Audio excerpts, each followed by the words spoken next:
नंदुरबार जिल्ह्यातल्या ठाणेपाडा आणि गंगापूर परिसरामध्ये गारपिटीसह तुफान पाऊस पडलाय। आपण या दृश्यांच्या माध्यमातून पाहू शकतो। अचानक आलेल्या पावसानं शेत पिकांचं प्रचंड नुकसान झालंय।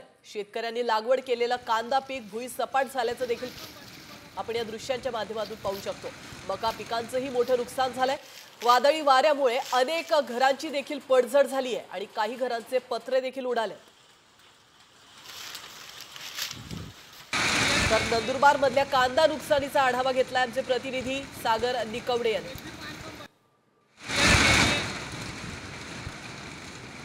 नंदुरबार तालुक्यातील गंगापूर परिसरात काल अवकाळी आसमानी संकटानं तुफान माजवलं आहे। वादळी वाऱ्यासह आलेल्या पावसामुळे शेती पिकांचं प्रचंड नुकसान झालेलं आहे। मी आता त्याच शेतीच्या बांधावर आहे आणि आपण पाहू शकतो कशा पद्धतीने जो कांद्याचा शेत आहे तो संपूर्णपणे नष्ट झाल्याचं आपल्याला पाहायला मिळतंय। आपण बघू शकता काही दिवसांपूर्वीच हा कांदा जो आहे तो काढण्यात येणार होता, मात्र आता अचानक आलेल्या पावसामुळे कांदा पीक आता सडून जाणार असल्याची परिस्थिती आहे। आपल्यासोबत शेतकरी आहे, आपण त्यांच्याशी बोलून घेणार आहोत।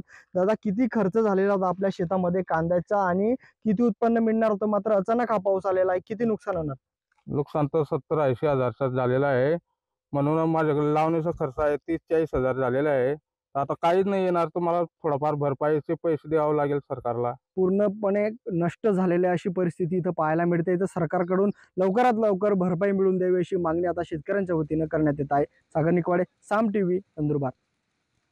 तर नंदुरबार मधून थेट जाऊयात अकोल्यामध्ये। अकोल्यात अवकाळी पावसाचा तडाखा बसलाय, तर वादळी वाऱ्यामुळे केळीच्या बागा उद्ध्वस्त झाल्याचं पाहायला मिळालंय। शेतकऱ्यांचं जवळपास एकरी 35 ते 40% नुकसान झालंय। कांदा उत्पादकांना देखील मोठा फटका बसल्याचं पाहायला मिळतंय। काढणी करून कापण्यासाठी ठेवलेला कांदा पावसामध्ये भिजलाय। पपई, आंबा गळून पडलेले आहेत, तर गव्हाचं पीक देखील आडवं झालंय।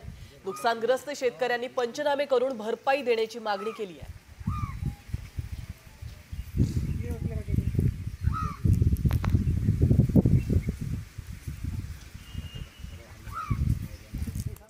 तर अकोला जिल्ह्यातील तेल्हारा आणि अकोट तालुक्यातल्या अवकाळी पावसाने चांगलंच झोडपून काढलंय। अकोट तालुक्यातल्या एदलापूर शेत शिवारामध्ये सफरचंद शेतीला मोठा फटका बसलाय। नवनीत चांडक यांच्या सफरचंद शेतीला अवकाळी पावसाचा तडाखा बसल्याचं आपण या दृश्यांच्या माध्यमातून पाहू शकतो। अक्षरशः झाडाला लागलेले सफरचंद हे वाऱ्यामुळे गळून पडलेत। दरम्यान सफरचंदासह पपई, आंबा, गहू, ज्वारी, मका, कांदा आणि केळीच्या बागा देखील उद्ध्वस्त झाल्यात। त्यामुळे शेतकऱ्यांचं अतोनात नुकसान झालंय।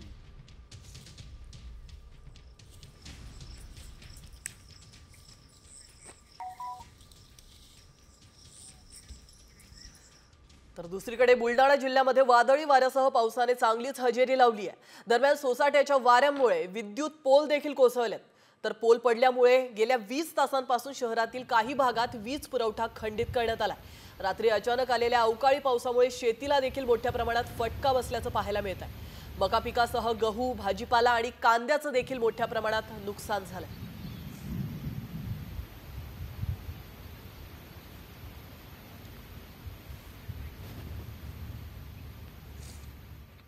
तर इकडे नाशिक जिल्ह्यात देखील गारपीट आणि अवकाळी पावसामुळे द्राक्ष बागांचं मोठ्या प्रमाणात नुकसान झालंय।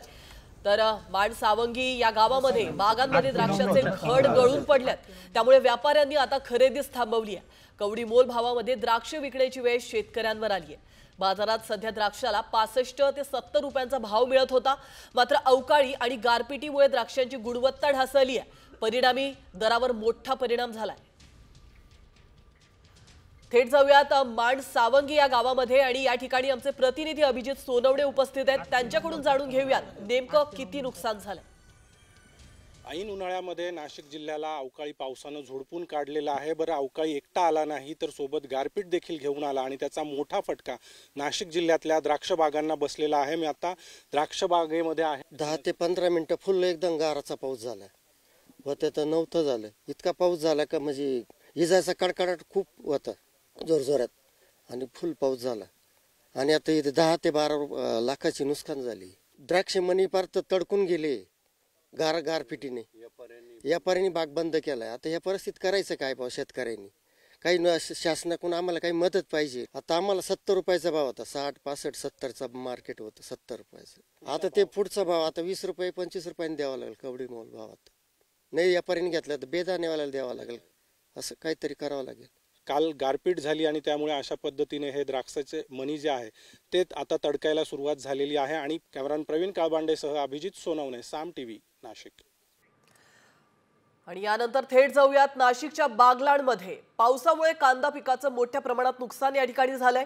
नुकसानग्रस्त शेतीच्या बांधावर आमचे प्रतिनिधी रोशन भामरे उपस्थित आहेत आणि त्यांच्याकडूनच आपण जाणून घेऊयात पावसामुळे नेमकं किती नुकसान झालं। नाशिक जिल्ह्यातील बागलाण तालुक्यात सायंकाळी अचानक आलेल्या वादळी वारा व अवकाळी पावसामुळे शेतकऱ्यांचे प्रचंड नुकसान झाले। बागलाण तालुक्यातील सगळ्यात प्रमुख पीक हे कांदा हे प्रमुख पीक आहे। आपण या ठिकाणी बघू शकतो की पावसामुळे काढणीला आलेला कांदा कोणत्या परिस्थितीत आहे। कांदा पूर्णतः खराब होतोय, तसंच कांद्याला पूर्ण माती आलेली आणि कांद्याचं हे प्रचंड नुकसान झालंय। तसेच कांदा काढून पडलेला आहे, शेतकऱ्यांच्या घोड्या पडलेल्या आहेत। कांदा काढणं चालू होतं, कापणं सुरू असतानाच आलेल्या अवकाळी पावसामुळे शेतकऱ्यांचे प्रचंड असं नुकसान झालेलं आहे। त्यामुळे शेतकरी मेटाकुटीस आलेला आहे, तसंच शेतकऱ्यांचे अश्रू अनावर झालेले आहेत। रोशन भामरे, साम टीव्हीसाठी बागलाण। आणि आता बातमी आहे वर्ध्यातून। वादळी वाऱ्यासह पावसामुळे शेतकऱ्यांचं मोठ्या प्रमाणात नुकसान झालंय। तर पवनार अंतर्गावामध्ये केळी आणि पपई बागा उद्ध्वस्त झाल्याचं पाहायला मिळत आहे। पंचनामा करून नुकसान भरपाई देण्याची मागणी शेतकरी करतायत।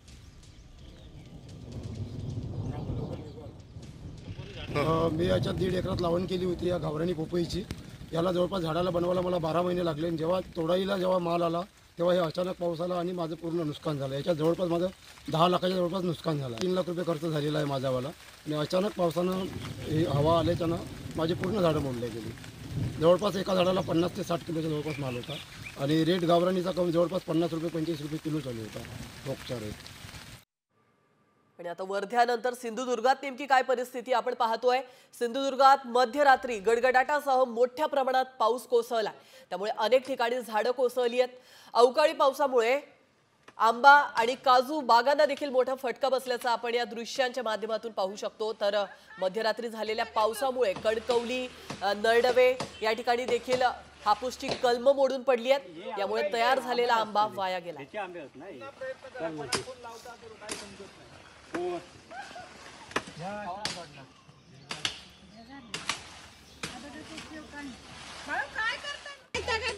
तर रत्नागिरीमध्ये मध्यरात्री मेघगर्जनेसह जोरदार पाऊस कोसळला। जवळपास 1.5 ते 2 तास पाऊस चांगलाच बरसलाय। पावसामुळे रत्नागिरीतील काही भागात विद्युत पुरवठा देखील खंडित झाला होता। पावसामुळे नागरिकांना उकाड्यापासून दिलासा मिळालाय खरा, मात्र आंबा बागायतदारांची चिंता वाढली आहे। सतत पडणाऱ्या अवकाळी पावसामुळे आंबा पिकांचं मोठ्या प्रमाणात नुकसान होण्याची भीती निर्माण झाली आहे।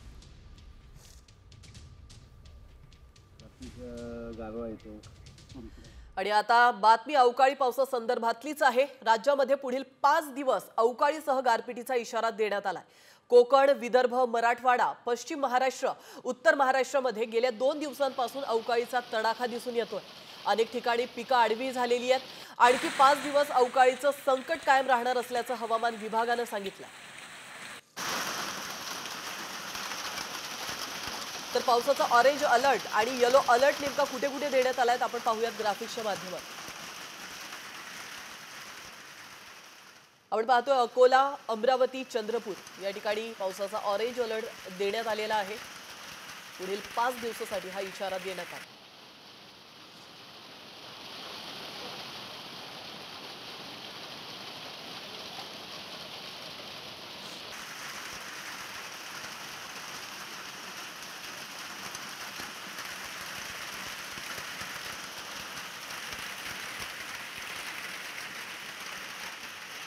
तर कोल्हापूर, सातारा, सांगली, सोलापूर आणि परभणी या ठिकाणी येलो अलर्ट देण्यात आला। तर भंडारा, बुलढाणा, गडचिरोली आणि नागपूर आणि गोंदिया या जिल्ह्यांना देखील हवामान विभागाकडून येलो अलर्ट जारी करण्यात आलाय। सोबतच ठाणे, रायगड, सिंधुदुर्ग, अहिल्यानगर आणि पुण्यामध्ये देखील पाऊस बरसणार आहे। या ठिकाणी देखील येलो अलर्ट जारी करण्यात आलाय। बीड, हिंगोली, नांदेड, लातूर आणि धाराशिव जिल्ह्याला देखील येलो अलर्ट जारी करण्यात आलाय।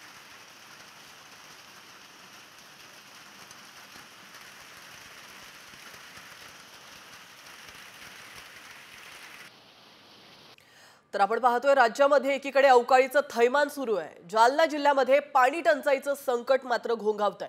एप्रिल महिन्याच्या सुरुवातीलाच दुष्काळाची दाहकता जाणवते। तर कडवंची या गावातील शेतकरी पाण्याअभावी आपल्या द्राक्ष बागांवर कुऱ्हाड चालवताना पाहायला मिळतात। पाण्याअभावी कडवंची या गावातील अनेक शेतकरी हतबल झालेत। थेट जाऊया जालन्यामध्ये, आमचे प्रतिनिधी अक्षय शिंदे या ठिकाणी उपस्थित आहेत, त्यांच्याकडून घेऊयात अधिक माहिती। जालना जिल्ह्यामध्ये एप्रिलच्या सुरुवातीला दुष्काळाच्या झळा जाणवू लागल्या आहेत। जालन्यातील कडवंची भागातील शेतकरी आता पाण्याअभावी आपल्या द्राक्ष बागांवर कुऱ्हाड फिरू लागलेले आहे। खरं तर मी सध्या कडवंची या ठिकाणी आहे। जालना जिल्ह्यात कडवंची म्हणजे द्राक्षाची पंढरी म्हणून या कडवंची गावाची ओळख आहे आणि आता पाण्याअभावी अनेक शेतकरी आपल्या द्राक्ष बागांवर जी आहे ती कुऱ्हाड फिरवताना आपल्याला पाहायला मिळते। जिथं आम्हाला 500-600 मिलीमीटर पावसाची गरज राहते, 250-250 मिलीमीटर पाऊस झाल्यामुळं विहिरीला पाणी आले नाही। त्याच्यामुळे आता द्राक्षाला पर्याय राहिला नाही। आम्ही माल जोपर्यंत होते थोडेफार तोपर्यंत टँकरनं पाणी वगैरे टाकून जगवले। आता पाणी नाही, त्यामुळे आता त्याच्यावर काळी द्राक्षाची काळी तयार होऊ शकत नाही, त्यावेळेला तोडल्याशिवाय पर्याय नाही। आता 4 एकर शेतीवर जे द्राक्ष बागांवर जे कुऱ्हाड चालवलेली आहे। अक्षय शिंदे, साम टीव्ही न्यूज, कडवंची, जालना। आणि आता बातमी आहे वाढत्या तापमानासंदर्भातली। राज्यात एकीकडे अवकाळीचा कहर पाहायला मिळतोय, तर दुसरीकडे मात्र कमाल तापमानाचा कहर देखील कायम आहे। मुंबईसह राज्याच्या इतर भागातही नागरिक उकाड्यानं हैराण झाल्याचं दिसतंय। तापमानामध्ये घट झाली असली तरी उकाड्यामुळे अंगाची लाही लाही होते। ऊन पावसाच्या खेळामुळे नागरिकांचं आरोग्य देखील धोक्यात आलंय। तर आपण पाहतोय अतिशय महत्त्वाची बातमी। एकीकडे अवकाळीचा कहर सुरू आहे, ठिकठिकाणी शेतकऱ्यांचं नुकसान होतंय, मात्र दुसरीकडे कमाल तापमानाचा कहर देखील कायम असल्याचं पाहायला मिळतंय। अनेक जिल्ह्यांमध्ये तापमान अतिशय वेगात वाढतंय। दिवसेंदिवस 1-1 अंशाने हे तापमान वाढल्याचं पाहायला मिळतंय। तर मुंबईसह राज्याच्या इतर भागातही नागरिक उकाड्यानं हैराण झालेत। तर आपण पाहतोय बीडमध्ये 39.8 अंश सेल्सिअस, मालेगावात 38.4, तर सोलापूरमध्ये 38 अंश सेल्सिअस तापमानाची नोंद झाली आहे। नाशिकमध्ये 37.3, अहिल्यानगरमध्ये देखील 37 अंश सेल्सिअस, मुंबईमध्ये 36.9 अंश सेल्सिअस तापमानाची नोंद झाली आहे।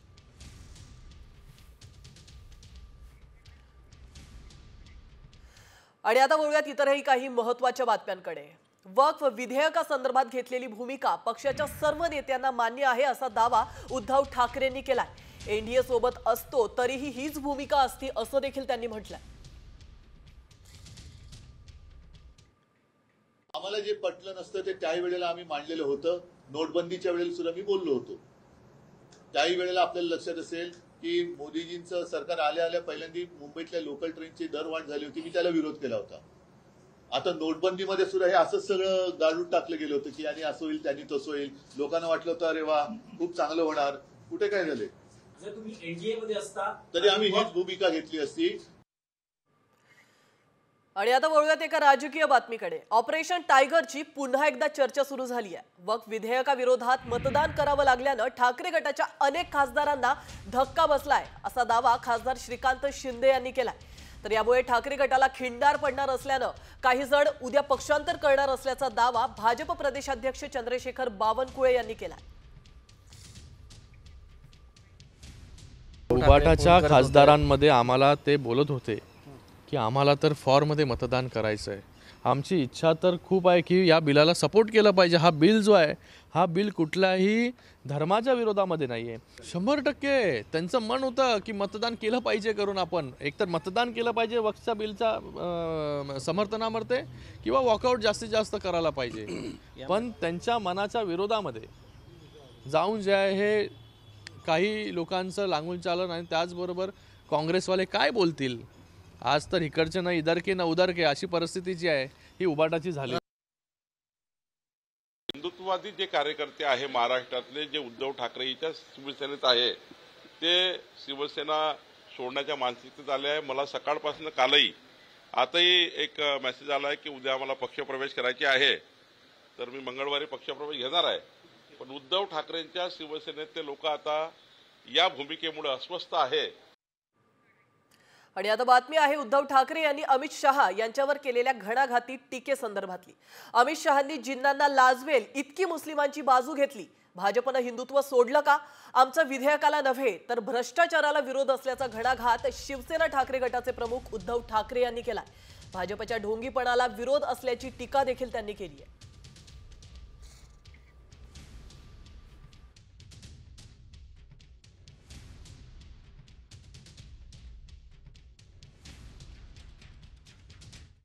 मला वाटतं देशाच्या इतिहासात पहिल्या प्रथम देशाच्या संसदेत मुस्लिम समाजाचा कळवळा आणणारी भाषणं ही म्हणजे अतिशयोक्ती करायची झाली तर जिनांनाही लाजवेल अशी मुसलमानांची बाजू घेणारी भाषणं ही खुद्द अमित शहापासून त्यांच्या सर्व मित्रपक्षांनी काल केलेली आहे.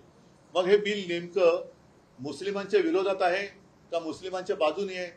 जर मुस्लिमांच्या बाजूने असेल तर त्याला विरोध करणारे आम्ही हे हिंदुत्व सोडणारे कसे?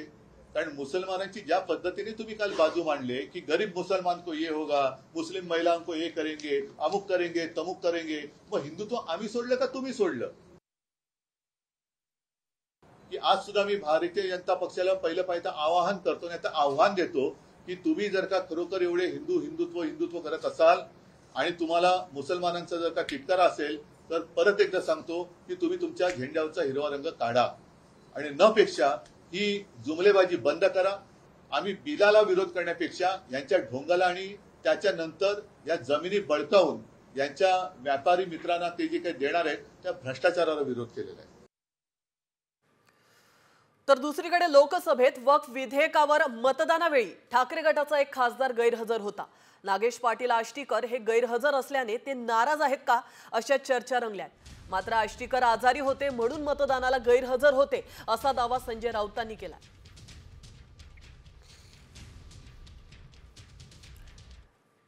काही लोक आमचे गैरहजर होते तर आमचे शिवसेनेचे आष्टीकर आजारी आहेत, ते हॉस्पिटलला आहेत, ते गैरहजर आहे. हां, त्याच्यामुळे फार मोठी त्यांनी ताकद दाखवली काल असं नाही. पुढच्या बातमीकडे अमित शहांच्या भाषणात बीड आणि कोल्हापूरमधील मंदिरांचा उल्लेख आला आणि त्यांनी इथल्या मंदिरांवर वक्फ बोर्डानं दावा केल्याचं म्हटलंय. और मान्यवर, महाराष्ट्र के वडानगे गांव में महादेव की मंदिर पर दावा किया और बीड में कंकलेश्वर मंदिर की 12 एकड़ जमीन वक्फ बोर्ड ने जबरन ले ली. मान्यवर, ये सब जब जो चल रहा है इसमें आज भी मैं स्पष्ट करना चाहता हूं, वक्फ जो कि मुस्लिम भाइयों की धार्मिक क्रियाकलाप और उनके बनाए हुए दान से ट्रस्ट है, उसमें सरकार कोई दखल करना नहीं चाहती है. तर वक्फ दुरुस्ती विधेयकादरम्यान लोकसभेमध्ये केंद्रीय गृहमंत्री अमित शहा यांनी कोल्हापुरातल्या वडंगे गावाचा उल्लेख केलाय. या गावामध्ये महादेव मंदिराच्या जागेवरच वक्फ बोर्डानं दावा सांगितल्याचं शहांनी म्हटलंय. सध्या या जागेबाबतचा विषय न्यायप्रविष्ट आहे. गावातील हिंदू आणि मुस्लिम या दोन्ही समाजांकडून मंदिराच्या जागेवर दावा सांगितला गेला.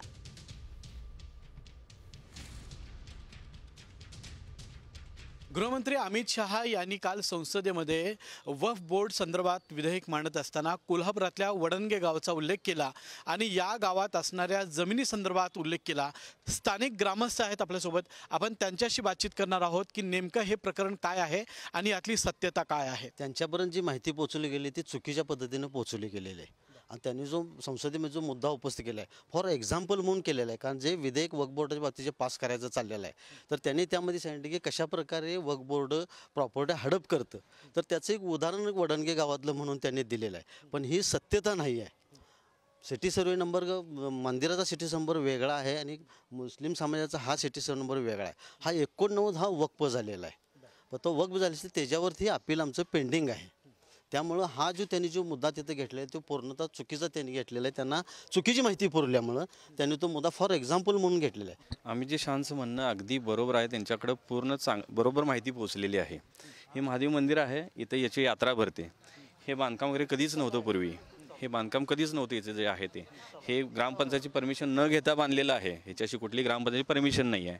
स्वतःची जागा असली तर ग्रामपंचायतीची परमिशन लागते, ह्याच्यासाठी कोणतीही परमिशन घेतलेली नाही. या जागेसंदर्भात जर बोलायचं झालं तर सिटी सर्वे झाला त्याच्या अगोदर ही गावातली पडसर जागा अशीच नोंद होती आणि ह्यांनी ज्या माझ्या मित्रांना बघायला सांगितलं की ई रजिस्टरला गावातली पडसर जागा अशी नोंद आहेत, म्हणजे त्याच्यात टाकलेलं आहे. मग पडसर जागा कोणती ही ह्या गोष्टी आहेत सगळ्या. त्यामुळे ही पहिल्यापासून ग्रामपंचायतचीच जागा आहे आणि यात्रेसाठी वापरली जाते. ही अतिक्रमण वाढत आहेत. हे ज्यावेळी लक्षात आलं त्यावेळी गाववाल्यांनी ते एकत्र येऊन गाव बंद ठेवलं आणि अमितजी शहांच्यापर्यंत हा विषय पोहोचला. हे असलं पवित्र संसद जिथं आहे त्या ठिकाणी अशा खोट्या बातम्या देणं हे त्यांना काय माहिती नसणार. ते काय इथे येऊन जागेवर बघत नसणार किंवा त्यांनी काय कागदपत्र बघितलीत का नाही. पवित्र ठिकाणी जर अशा प्रकारचे उल्लेख होत असले तर हे दुर्दैव आहे देशाचं.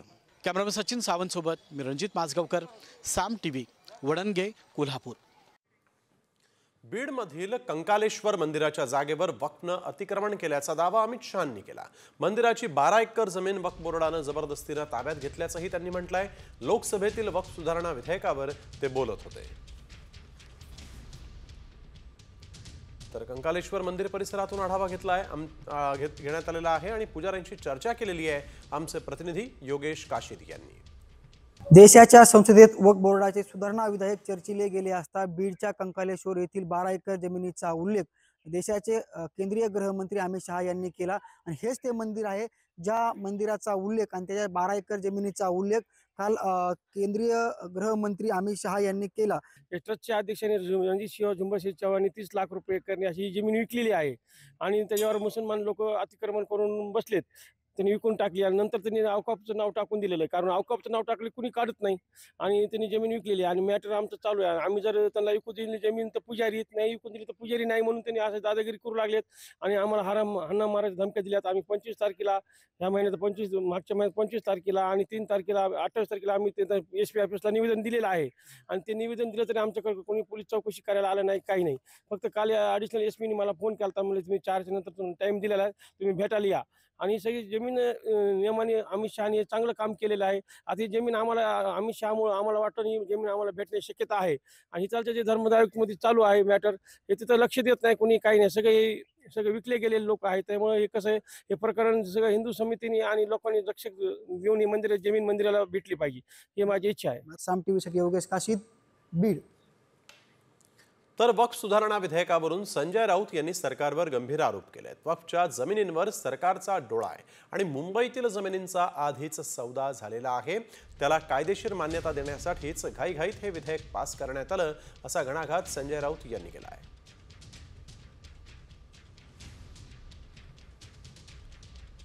रिक्त जमिनींची विक्री करू आणि त्या पैशातून आम्ही गरीब मुस्लिम महिलांना दान देऊ, म्हणजे शेवटी खरेदी विक्रीवर ते आलेले आहेत. काल नकळत त्यांच्या तोंडातून एक सत्य बाहेर पडलं की रिक्त मोकळ्या जमिनींचा आम्ही सौदा करू. या मोकळ्या जमिनींची किंमत 2 लाख कोटी आहे. सुद्धा मी सांगतोय ना, महाराष्ट्रामध्ये मुंबईमधल्या जमिनींचे व्यवहार आधीच झालेले आहेत वक्फ बोर्डाच्या आधीच, आणि त्यासाठी त्या विधेयकाला त्या जमिनींच्या खरेदी विक्रीला कायदेशीर स्वरूप आणण्यासाठी हे विधेयक आणण्यात आलं. हे स्पष्ट आहे. त्याच्यामुळे देवेंद्र फडणवीस यांची भीती मी समजू शकतो. आम्ही त्यांना एक्सपोज करणार आहोत आणि करत आहोत. त्यांची भीती जी आहे हे आम्ही समजू शकतो. तर मागील अनेक दिवसांपासून अशांत आणि हिंसाचाराच्या आगीत होरपळत असलेल्या मणिपूरमध्ये अखेर राष्ट्रपती राजवट लागू करण्याचा प्रस्ताव लोकसभेत मंजूर करण्यात आलेला आहे आणि या प्रस्तावाला ठाकरेंच्या शिवसेनेनं देखील पाठिंबा दिला. मणिपूरमध्ये मागील 4 महिन्यांपासून हिंसाचार झालेला नाही. शांतता प्रस्थापित करण्यासाठी सरकार सर्व प्रयत्न करत असल्याचं शहा यांनी म्हटलं आहे. 2 समुदायों के बीच में जातीय हिंसा हुई. सभी सदस्यों ने इस पर काफी चिंता व्यक्त की है मान्यवर. और जो पीड़ित है उनकी पीड़ा कम करना और उनका जो नुकसान हुआ है इसकी भरपाई होनी चाहिए. मान्यवर, दिसंबर, जनवरी, फरवरी और मार्च 4 महीने से वहां पर हिंसा नहीं है. अमेरिकेनं भारतावर टॅरिफ बॉम्ब टाकला आहे. भारतावर आता 26% आयात शुल्क लादण्यात आलेलं आहे. अमेरिकेच्या या दणक्याचा भारतावर मोठा परिणाम होऊ शकतो. भारतात महागाई वाढण्याची शक्यता आहे. कृषी, औषध निर्माण उत्पादन क्षेत्रावर तसंच कापड उद्योग, ज्वेलरी सेक्टरवर देखील मोठा परिणाम होण्याची भीती आहे.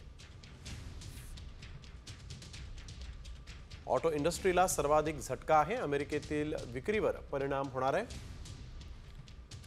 औषधांच्या किमती वाढणार. फार्मा कंपन्यांवर देखील त्यामुळे परिणाम होणार आहे. दूधजन्य पदार्थ महागणार आहेत. ग्राहकांच्या खिशाला फटका बसणार आहे. डायमंड आणि ज्वेलरी उद्योगही अडचणीत येण्याची शक्यता आहे. निर्यातीवर परिणाम होईल. केमिकल आणि मेडिकल उपकरण कंपन्यांसाठी धोक्याची घंटा आहे. तर टॅरिफच्या या मुद्द्यावरून उद्धव ठाकरेंनी केंद्र सरकारवर तोफ डागली। टॅरिफच्या या मुद्द्यावर मोदींनी देशाला विश्वासात घ्यायला हवं होतं, असं सर्व विषय बाजूला ठेवून आर्थिक संकटावर संसदेमध्ये चर्चा करा असं म्हणत उद्धव ठाकरेंनी थेट मोदींना आव्हान दिलंय। देशाच्या पंतप्रधानांनी, देशाच्या अर्थमंत्र्यांनी आणि देशाच्या परराष्ट्र मंत्र्यांनी बाकीचे सगळे विषय बाजूला ठेवून देशाला विश्वासात घ्यायला पाहिजे होतं। या संकटाचा मुकाबला आपण काय करणार आहोत, आपल्याला काय पावलं उचलण्याची गरज आहे, आपण काय केलं तर त्याचा परिणाम काय होईल, त्याचा दुष्परिणाम काय होईल, सगळ्या देशवासियांना त्यांनी सांगितलं असतं आणि सगळ्यांना विश्वासात घेऊन आपण काय पावलं उचलणार आहोत हे सांगितलं असतं तर बरं झालं असतं। आम्ही एकमुखाने एका क्षणाचीही चर्चा न करता त्यांना पाठिंबा दिला असता। विरोधी पक्षनेते राहुल गांधींनी केंद्र सरकारवर जोरदार हल्लाबोल केला। भारताची 4000 जमीन जी आहे 4000 हेक्टर जमीन जी आहे ती चीननं लाटली आणि भारताचे परराष्ट्र सचिव त्यांच्या राजदूतासोबत केक कापत होते, असा हल्लाबोल विरोधी पक्षनेते राहुल गांधींनी केला आहे। किलोमीटर हैं, 4000 किलोमीटर चाइना ने ले लिए हैं और हमारे फॉरेन सेक्रेटरी उनके एम्बेसडर के साथ केक काट रहे हैं। 20 जवान शहीद हुए थे, उनकी शहादत की सेलिब्रेशन हो रही है केक काटकर। दिशा सालियनच्या मृत्यू प्रकरणी एक मोठी अपडेट समोर आलेली आहे। दिशाच्या मृत्यूनंतरचा सतीश सालियन यांचा जबाब सामच्या हाती लागलाय। यामध्ये सतीश सालियन मित्राच्या निधनानंतर त्यांच्या पत्नीला पैसे द्यायचे आणि यावरून दिशा आणि सतीश सालियन यांच्यात वाद व्हायचा असं जबाबात म्हटलंय। वडिलांच्या संपर्कात असलेल्या महिलेबद्दल दिशाला गैरसमज होते असं देखील या जबाबात म्हटल्याचं समोर आलंय।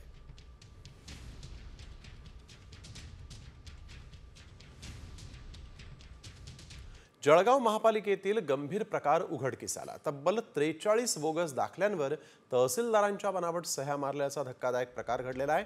पालिकेतील जन्म मृत्यू नोंदणी विभागातील संतापजनक हा सगळा प्रकार आहे। दरम्यान या प्रकरणात बांगलादेशी कनेक्शन असल्याचा संशय व्यक्त करण्यात येत आहे, तर गुन्हा दाखल करून चौकशी करण्याची प्रक्रिया सध्या सुरू आहे। एक तहसीलदार जळगावला एक पत्र पाठवलं होतं, त्याच्या अनुषंगाने की काही असं काही दाखले म्हणजे कार्यालयाने इश्यू केलं की नाही ते तपासायला सांगितलं होतं। तहसीलदार जळगावने त्या अनुषंगाने कार्यालयाचे सगळे रेकॉर्ड्सला तपास केला। त्याच्यामध्ये 43 दाखले जो आहे त्याच्यामध्ये काही बनावट स्वाक्षरीचे विषय त्याच्यामध्ये समोर आलेली आहे। त्याच्या अनुषंगाने तहसीलदार जळगावने याची तक्रार पोलीस खात्याने केलेली आहे की त्यांचे स्वाक्षरी जो आहे ते वापरण्यात आलं आणि ते काही डॉक्युमेंट मनपाला कोणतं सादर केलेलं आहे या संदर्भामध्ये आणि पुढील या संदर्भाचा अहवाल जो आहे ते मनपा चे जे सन्माननीय आयुक्त महोदय आहे त्याला तहसीलदार जळगावने पाठवलेला आहे। तर वळूया पुढील बातमीकडे। ठाण्यात वाहतूक पोलिसाला बेदम मारहाण केल्याचा धक्कादायक प्रकार समोर आला आहे। विना हेल्मेट दुचाकीस्वारावर कारवाईसाठी गेलेल्या पोलिसाला लाथाबुक्क्यांनी मारहाण केली आहे। मारहाण करणाऱ्या दुचाकीस्वारावर पोलिसांनी गुन्हा दाखल केला आहे।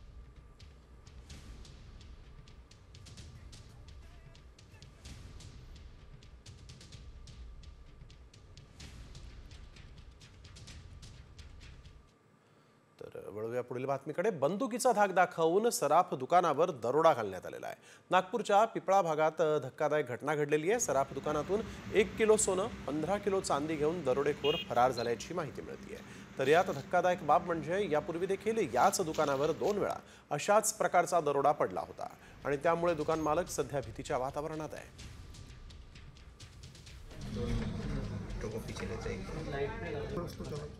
पुण्यातील ससून रुग्णालयामध्ये एसीबीनं छापेमारी केलेली आहे। एसीबीनं छापेमारीमध्ये अटक केलेल्या ससूनमधील अधिकाऱ्यांच्या घरात मोठं घबाड सापडलं। छापेमारीमध्ये जयंत चौधरींच्या घरातून 39 लाख रुपयांची मालमत्ता जप्त करण्यात आली, तर सुरेश बनवले यांच्या घरातून एसीबीनं 1,35,95,000 रुपयांची मालमत्ता जप्त केली आणि या दोन्ही अधिकाऱ्यांना 1 लाखांची लाच घेताना अटक करण्यात आली होती। त्यानंतर कारवाई करण्यात आली। दोन्ही आरोपींना आता कोर्टात हजर केलं जाणार आहे।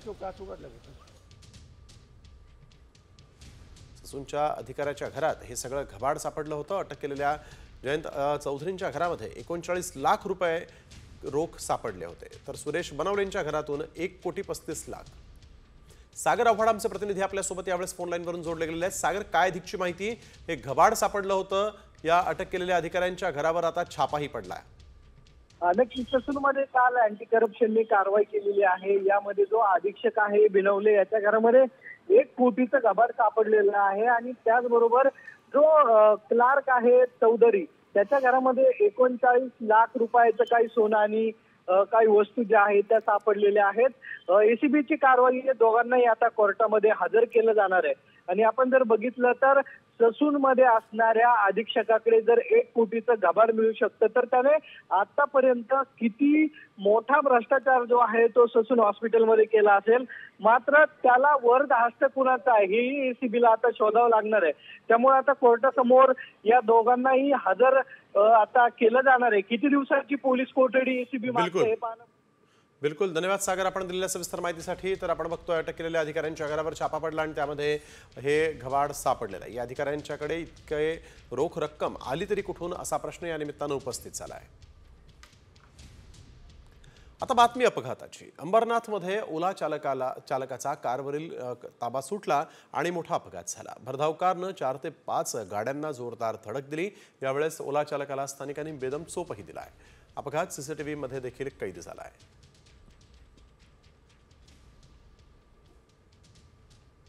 चालकाचा कारवरील ताबा सुटला आणि हा भीषण अपघात झाला. मराठी भाषेच्या मुद्द्यावरून मनसे आक्रमक झाली. उल्हासनगरच्या SBIच्या बँकेमध्ये मनसैनिकांनी राडाच केला. बँकेमध्ये लावलेले बॅनर मनसैनिकांनी फाडलेले आहेत. दरम्यान मनसे जिल्हाध्यक्ष बंडू देशमुखांनी बँक मॅनेजर मराठीच्या मुद्द्यावर त्याला निवेदनही दिलेलं आहे. गुढीपाडव्याच्या सभेत राज ठाकरेंनी दिलेल्या आदेशानुसार हे निवेदन देण्यात आलं आहे.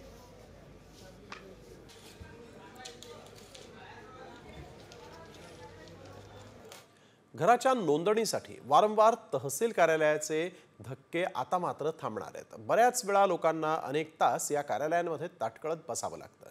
मात्र आता राज्यात कुठेही बसून कुठल्याही जिल्ह्यातील घरांची नोंदणी करता येणार आहे. ही सगळी प्रक्रिया ऑनलाईन असेल. राज्याचे महसूल मंत्री चंद्रशेखर बावनकुळे यांनी या संदर्भातली माहिती दिली आहे. तुम्ही जर पुण्यात घर घेतलं तर मुंबईवरनं नोंदणी करू शकता आणि आता फेसलेस करता येईल. तुमचे आधार कार्ड, तुमचं इन्कम टॅक्सचं जे कार्ड आहे त्याच्यावर सुद्धा तुमचं फेस त्या ठिकाणी रजिस्टर करण्यात येतील. फेसलेस नोंदणी, मुद्रांक नोंदणी आणि 1 स्टेट 1 रजिस्ट्रेशन असं आम्ही 1 मे पासून सुरुवात करतो आहे. डिजिटल इंडिया, डिजिटल महाराष्ट्र हा संकल्प देवेंद्र फडणवीस सरकारचा आहे आणि त्यावर आम्ही हे करतोय. तुम्ही आत्तापर्यंत जीवाला जीव देणारे अनेक मित्र पाहिले असतील, पण आज आम्ही तुम्हाला 3 मित्रांच्या मैत्रीची एक अनोखी कहाणी दाखवणार आहोत. बातमी आहे शिरूर तालुक्यातील 3 जिवलग मित्रांची. शुभम कराळे, सागर नळकांडे आणि अक्षय ताठे या तिघांनी वकिलीच्या शिक्षणाची एकत्र सुरुवात केली, एकत्र अभ्यास केला आणि पुणे विद्यापीठातून LLBचं शिक्षण पूर्ण केलं. त्यानंतर त्यांनी LLMची पदवी देखील मिळवली. पुण्यात कोर्टामध्ये एकत्र वकिली सुरू केली आहे. एवढंच नाही तर या तिघांनी न्यायाधीश होण्याचं स्वप्नही एकत्रच पूर्णही केलं. विशेष म्हणजे 4 वर्षांच्या नियमित अभ्यासादरम्यान त्यांनी मोबाईलचा वापर कमी केला आणि एकमेकांच्या अनुभवांची देवाणघेवाण केली. एकत्र अभ्यास, एकत्र वकिली आणि आता तिघेही एकत्र न्यायाधीश झाले. त्यामुळे आता या मित्रांची विजयगाथा सगळीकडेच चर्चित आहे.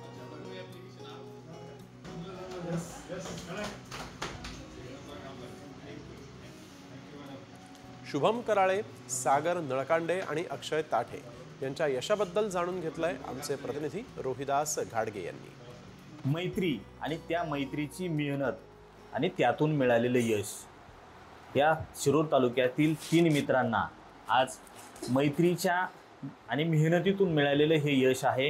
हे तिघही जण आता न्यायाधीश पदावरती बसणार आहे. न्यायदेवतेचं काम करण्याची संधी त्यांना मिळाली.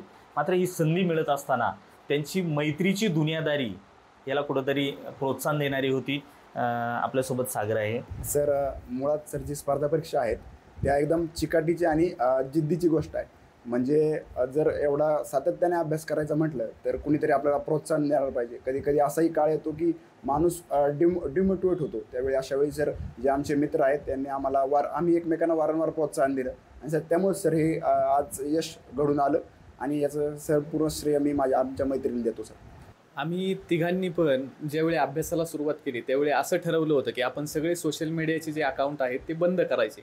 आणि ज्या दिवशी आपल्याला पोस्ट मिळेल त्या दिवशी ते चालू करायचे. आम्ही जवळजवळ 3.5 ते 4 वर्ष झाले असतील. 3.5-4 वर्षापूर्वी तिघांनी एकाच वेळी सोशल मीडियाचे सर्व अकाउंट बंद केले आणि मला वाटतं त्याच्यानंतर रिझल्ट लागला.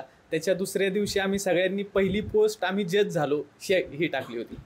नक्कीच सर, हे जे आम्ही मिळवलेलं आहे तिघांनी मिळून, हे आमचं तिघांचं तर आहेच, तिघांचं तर निश्चितच आहे. परंतु ते आमच्या फक्त तिघांचं नाही, हे पूर्ण आमच्या कुटुंबाचं, त्याचबरोबर ह्या आपल्या शिरूर तालुक्याचं देखील हे यश आहे. आणि यानंतर आमची जबाबदारी अशी त्या ठिकाणी निर्माण होती की शिरूरमध्ये असणारे जे सगळे स्पर्धा परीक्षा करणारे विद्यार्थी असतील त्यांना वेळोवेळी आम्ही मार्गदर्शन सगळे करू आणि पुन्हा अजून नवीन अधिकारी या तालुक्यातून कसे तयार होतील याची आम्ही नेहमीच दक्षता घेऊ. रोहिदास गाडगे, साम टीव्ही न्यूज, शिरूर, पुणे. आता बातमी आहे विठुरायाच्या पंढरपुरातून. पंढरपुरात 7 ते 9 एप्रिल दरम्यान मांस मटण विक्रीवर बंदी घालण्यात आली. चैत्र यात्रेच्या पार्श्वभूमीवर प्रशासनानं हा निर्णय घेतलेला आहे. पंढरपुरात 8 एप्रिल रोजी चैत्र यात्रा भरणार आहे. दरम्यान मंदिर परिसरामध्ये नारळ विक्री, फोडायला तसंच बंदी घालण्यात आलेली आहे.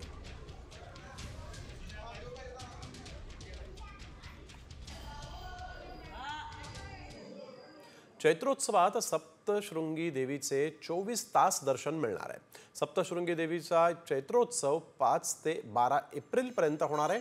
रोज 70 ते 80 हजार भाविक हजेरी लावणार असल्याचा अंदाज व्यक्त करण्यात आलेला आहे.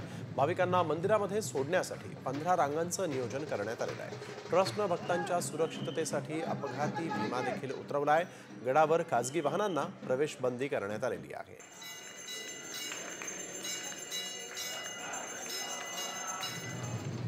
साईंचं शिर्डीमधील मंदिर जे आहे ते 24 तास खुलं राहणार आहे. रामनवमीला साईबाबांचं 24 तास दर्शन घेता येईल. रामनवमीच्या 3 दिवसांच्या उत्सवाची जय्यत तयारी करण्यात आलेली आहे. 3 लाखांपेक्षा जास्त भाविक साईंच्या समाधीचं दर्शन घेणार आहेत. रामनवमी उत्सव काळामध्ये साई मंदिराला फुलांची आकर्षक सजावट तसंच रोषणाई करण्यात येणार आहे. मुंबई आणि परिसरातून पालखीसोबत येणाऱ्या पदयात्रींच्या निवाऱ्याची सोय देखील यावेळेस करण्यात आलेली आहे.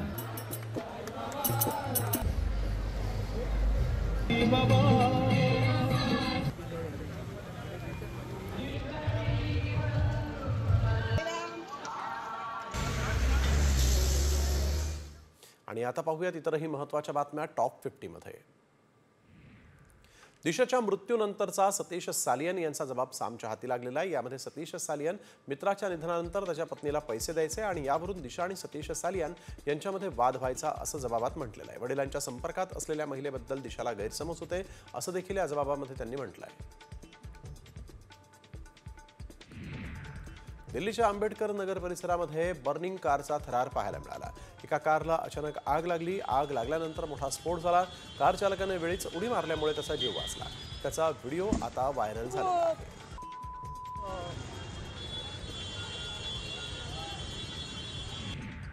उल्हासनगरच्या SBI बँकेमध्ये मनसैनिकांनी राडा केलेला आहे. मुंबईमध्ये लावलेले बॅनर मनसैनिकांनी फाडले आहेत. दरम्यान मनसे जिल्हाध्यक्ष बंडू देशमुखांनी बँक मॅनेजर मराठीच्या मुद्द्यावर त्याला निवेदनही दिलेलं आहे. गुढीपाडव्याच्या सभेत राज ठाकरेंनी दिलेल्या आदेशानुसार हे निवेदन देण्यात आलं आहे.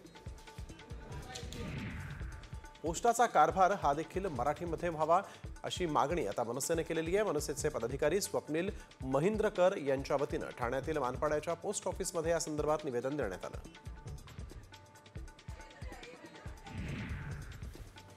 प्लास्टिकच्या फुलांवर बंदी नसल्याची भूमिका केंद्र सरकारनं उच्च न्यायालयामध्ये मांडलेली आहे. प्लास्टिक फुलांवर बंदी घालणं आणि एकेरी वापराच्या वस्तूच्या यादीत सजावटीच्या प्लास्टिक फुलांचा समावेश करण्याची शिफारस केंद्रीय प्रदूषण नियंत्रण मंडळानं केली होती आणि त्यावर मंत्रालयाच्या तज्ज्ञ समितीनं नकार दिला आहे. नव्या आर्थिक वर्षांपासून म्हणजेच 1 एप्रिलपासून राज्यात सर्व गाड्यांना फास्टॅग अनिवार्य करण्यात आलेला आहे. त्यानुसार पहिल्याच दिवशी सुमारे 11,800 वाहनांना दंड भरावा लागणार आहे. त्यामध्ये सर्वाधिक विना फास्टॅग वाहनं मुंबई पुणे द्रुतगती मार्गावर आढळली आहेत. आता पुढच्या महिन्यापासून तुम्हाला जास्त बिल येणार आहे. राज्यातील सर्वच कंपन्यांच्या वीज दरामध्ये 1 एप्रिलपासून कपात करण्याच्या निर्णयाला महावितरणनं आव्हान दिलेलं आहे आणि यानंतर राज्य वीज नियामक आयोगानं त्याला स्थगिती दिली.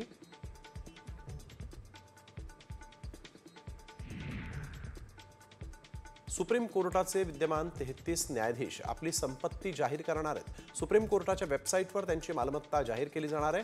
1 एप्रिलला झालेल्या या बैठकीत हा निर्णय घेण्यात आला आहे. अलाहाबाद उच्च न्यायालयाचे न्यायमूर्ती यशवंत वर्मा यांच्या निवासस्थानी जळालेल्या नोटा सापडल्या होत्या आणि त्यानंतर हा निर्णय घेण्यात आला आहे.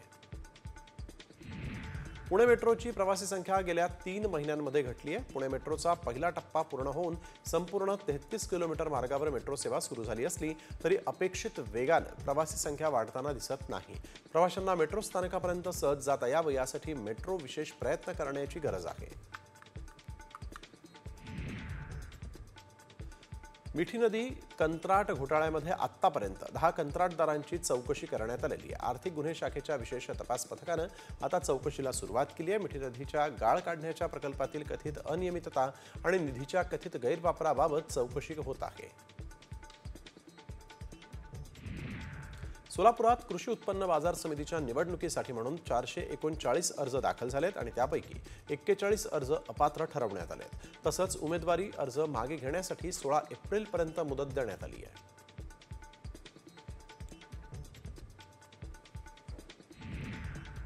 पंढरपुरात 7 ते 9 एप्रिल दरम्यान मांस मटण विक्रीवर बंदी घालण्यात आली.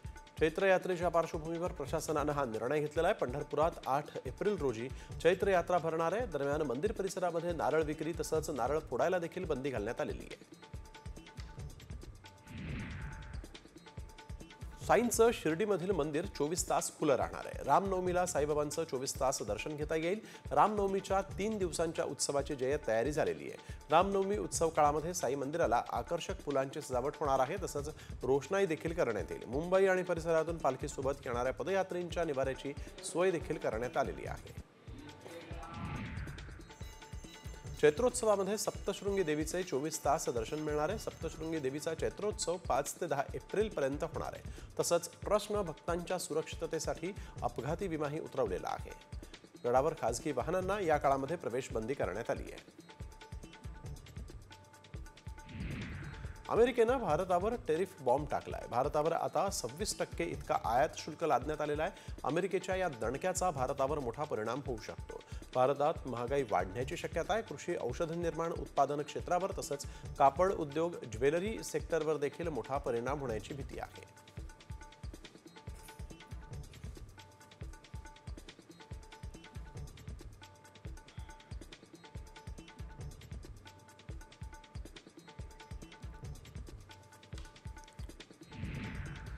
आणि आता बातमी सगळ्यांनाच सावध करणारी. आईच्या दुधातून बाळाच्या पोटात प्लास्टिक जात आहे. होय, असा दावा करण्यात आला. हा दावा गंभीर आहे आणि यामुळे बाळांना धोका होत असल्याचा दावा केल्यानं आम्ही या दाव्याची पडताळणी केली आणि त्यावेळेस काय सत्य समोर आलं पाहूयात. ब्रेस्ट मिल्कमध्ये मायक्रोप्लास्टिक सापडत आहेत. पॉलिमर्सच्या एका स्टडीनुसार 34 ब्रेस्ट मिल्क सॅम्पल्सपैकी 26 ब्रेस्ट मिल्क सॅम्पलमध्ये मायक्रोप्लास्टिक सापडलेत. या मायक्रोप्लास्टिकची साईज 2 ते 12 मायक्रोमीटर इतकी लहान आहे. म्हणजे रोजच्या वापरातल्या प्लास्टिकच्या गोष्टी ह्या आपल्या पोटात जाऊन आपल्या इंटेस्टाईनमधून, रक्तवाहिन्यांमधून ब्रेस्ट मिल्कमध्ये मायक्रोप्लास्टिक दिसतील, ही साईज इतकी लहान आहे.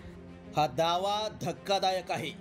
आईच्या दुधातून बाळाच्या पोटात मायक्रोप्लास्टिक जात असल्याचा दावा करण्यात आलाय. खरंच आईच्या दुधातून बाळाच्या पोटात प्लास्टिक जाणं शक्य आहे का?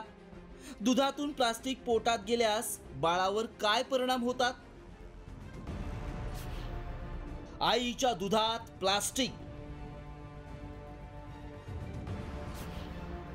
दुधातील प्लास्टिकचा बाळाला धोका. व्हायरल व्हिडिओ मागचं सत्य काय?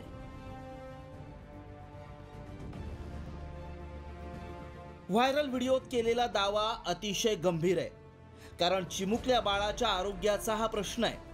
मात्र खरंच आईच्या दुधातून बाळाच्या पोटात मायक्रोप्लास्टिक जाणं शक्य आहे का? प्लास्टिक हे हानिकारकच आहे, पण बाळाच्या पोटात ते गेल्यास काय परिणाम होऊ शकतात याची माहिती सांगणं अत्यंत गरजेचं आहे. कारण लहान मुलांना प्रत्येक आई ही दूध पाजते. इतकंच नाही तर प्लास्टिकच्या बाटलीतूनही बाळांना दूध दिलं जातं. त्यामुळे आमच्या टीमनं याची सत्यता जाणून घेण्यासाठी तज्ज्ञांचा सल्ला घेतला. त्यांना व्हायरल व्हिडिओ दाखवला आणि यामागचं सत्य जाणून घेतलं. आईच्या दुधातनं मायक्रोप्लास्टिक बाळाला जातं आणि ते बाळाच्या शीमध्ये सापडलेलं आहे. तसंच जी मुलं बॉटल फीडिंग करतात त्यांच्यामध्ये मोठ्या माणसांपेक्षा 10 पट मायक्रोप्लास्टिक सापडलेलं आहे. तर मायक्रोप्लास्टिक हे खरंच खूप हार्मफुल आहे. त्याच्याविषयी स्टडीज चालू आहेत की मायक्रोप्लास्टिक कशाला अफेक्ट करतं. तर मायक्रोप्लास्टिक आपल्या हार्मोन्सला प्रॉब्लेम करू शकतं, मायक्रोप्लास्टिक ॲलर्जीज क्रिएट करू शकतं, मायक्रोप्लास्टिक टेस्टिसमध्ये देखील जाते आणि रिप्रोडक्शनला प्रॉब्लेम क्रिएट करू शकतं. तर याच्याविषयी रिसर्च चालू आहे. त्यामुळं आमच्या पडताळणीत काय सत्य समोर आलं पाहूयात. आईचं दूध हे बाळासाठी आरोग्यदायी आहे. आईच्या दुधातून बालकांमध्ये मायक्रोप्लास्टिक जातं ही वस्तुस्थिती आहे. मायक्रोप्लास्टिक म्हणजे 5 मायक्रॉनपेक्षा कमी आकाराचं प्लास्टिक. प्लास्टिक वस्तूंचा वापर करणाऱ्या आईच्या दुधात मायक्रोप्लास्टिक आढळलं. मायक्रोप्लास्टिकमुळे मेंदू, हार्मोन्स, प्रजनन क्षमतेवर परिणाम होतो. 2022 मध्ये नेदरलँडमध्ये संशोधन करण्यात आलं होतं. त्यात 22 व्यक्तींपैकी 17 व्यक्तींमध्ये मायक्रोप्लास्टिक आढळून आलं. भारतातही यावर संशोधन सुरू आहे. मात्र प्लास्टिकचा वापर जास्त प्रमाणात केल्यास आईच्या दुधातून बाळाच्या पोटात मायक्रोप्लास्टिक जात असल्याचा दावा सत्य ठरलाय. तरी देखील बाळासाठी आईचं दूधच आरोग्यदायी असतं. ब्युरो रिपोर्ट, साम टीव्ही न्यूज. नंतर एक मोठी महत्वाची बातमी सोलापूरमधून. सोलापुरात भूकंपाचे धक्के बसलेले आहेत. सोलापूर जिल्ह्यामध्ये भूकंपाचे सौम्य धक्के बसल्याची माहिती आहे. सांगोला हा भूकंपाचा केंद्रबिंदू आहे. सोलापूर जिल्ह्यातील सांगोला इथं भूकंपाचा केंद्रबिंदू असून यावेळेस आपण बघतोय की राष्ट्रीय भूकंपशास्त्र केंद्रानं याबाबतचं ट्विट करत माहिती दिलेली आहे. पंढरपूर, सांगोला आणि मंगळवेढा इथं 2.6 रिक्टर स्केल इतक्या तीव्रतेचे हे धक्के जाणवलेले आहेत. साधारणपणे 11:22 काही क्षणासाठी हे भूकंपाचे धक्के जाणवले असं देखील आता या प्रसिद्धी पत्रकात नमूद करण्यात आलेलं आहे. दरम्यान या धक्क्यामुळे कोणत्याही पद्धतीची हानी झालेली नाही, ही एक अतिशय महत्त्वाची बातमी. काही दिवसांपूर्वी म्यानमार इथं देखील मोठ्या प्रमाणात भूकंपाचे धक्के बसले होते आणि त्यानंतर आपल्याला माहिती किती मोठ्या प्रमाणात विध्वंस झाला होता. परंतु सुदैव म्हणावं लागेल इथं सोलापूरमध्ये जो भूकंप झाला आहे त्याची तीव्रता अत्यंत कमी आहे. विश्वभूषण लिमय आमचे प्रतिनिधी आपल्या सोबत यावेळेस फोन लाईन वरून जोडले गेलेले आहेत. विश्वभूषण, काय अधिकची माहिती? स्नेहिल, नक्कीच आपण जर बघितलं तर जवळपास 11च्या दरम्यान हे भूकंपाचे धक्के बसलेले आहेत. 2.6 रिक्टर स्केलचा हा धक्का आहे. सांगोला, मंगळवेढा आणि पंढरपूरच्या आजूबाजूच्या परिसरामध्ये हे सौम्य धक्के बसलेले आहेत. खरं तर आपण बघितलं तर सोलापूर जिल्हा हा धाराशिवला लागून असलेला जिल्हा आहे आणि 1993ला धाराशिवचा किल्लारीचा भूकंप आपल्याला अनुभवायला मिळतो. मात्र अतिशय तेवढ्या तीव्रतेची जरी ही घटना नसली तरी सौम्य धक्का या ठिकाणी बसलेला आणि यामध्ये कुठल्याही पद्धतीची जीवितहानी झाली नाही. ही एक सुखद गोष्ट आपल्याला या ठिकाणी म्हणायला लागेल. स्नेहिल, बिलकुल धन्यवाद विश्वभूषण आपण दिलेल्या या सविस्तर माहितीसाठी. तर आपण बघतोय सुदैव म्हणावं लागेल की 2.6 इतक्या रिक्टर स्केलचे भूकंपाचे धक्के होते.